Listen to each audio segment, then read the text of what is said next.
परिवार सुरक्षित रहे, वही महादेव हैं। दूसरों के जीवन के विष को नीलकंठ बनकर पी के पचा ले, वही इस कलिकाल का महादेव है, वही इस कलयुग का महादेव है।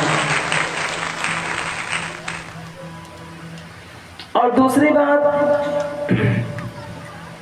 जब जीवन में गैर समझ उत्पन्न हो जाता है ना, तब महाराज हमारे जीवन के रोगों को कोई नहीं दूर कर सकता। शंका सबसे बड़ा जहर है हमारे जीवन का। दो के बीच में जब जब किसी तीसरे ने दखल अंदाजी की है, तब तब दूरियां बढ़ी हैं।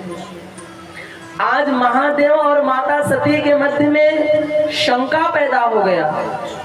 महादेव ने भगवान राम को प्रणाम किया, जय सच्चिदानंद जग पावन अस कहीं चले मनोज नशावन। तो माता सती के मन में भ्रम हो गया कि ये प्रणाम किसको कर रहे हैं। तो माता सती, भगवान शंकर जी बोल रहे हैं कि अपने प्रभु को प्रणाम कर रहा हूं। तो माता सती मानने से इनकार करते हैं कि मैं नहीं मानती। और जिस घर में एक दूसरे के तर्क को काट दिया जाता है, जिस घर में एक दूसरे की बात काटी जाती है ना, दरार और गृह युद्ध वही प्रारंभ होता है। माता सती ने बाल छोड़ दिया, माता सती ने केस छोड़ दिया और सीता बन गई भगवान राम के सामने। महाभारत में भी द्रौपदी ने अपने केस छोड़ दिए थे। जिस केस को दुशासन ने पकड़ा था, उस केस को द्रौपदी ने छोड़ दिया और प्रतिज्ञा करती है कि इस केस को मैं तब तक नहीं बांधूंगी दुशासन, जब तक तेरे खून से इस केस को मैं धोऊंगी नहीं। अब द्रौपदी ने केस खुला छोड़ दिया माताओं।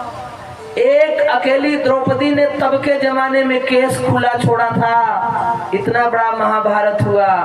और कलयुग में आप देखो, घर घर की द्रौपदी केस खोलकर घूम रही है। तो गृह युद्ध नहीं होगा तो क्या होगा, महाभारत नहीं होगा तो क्या होगा, क्लेश नहीं होगा तो क्या होगा,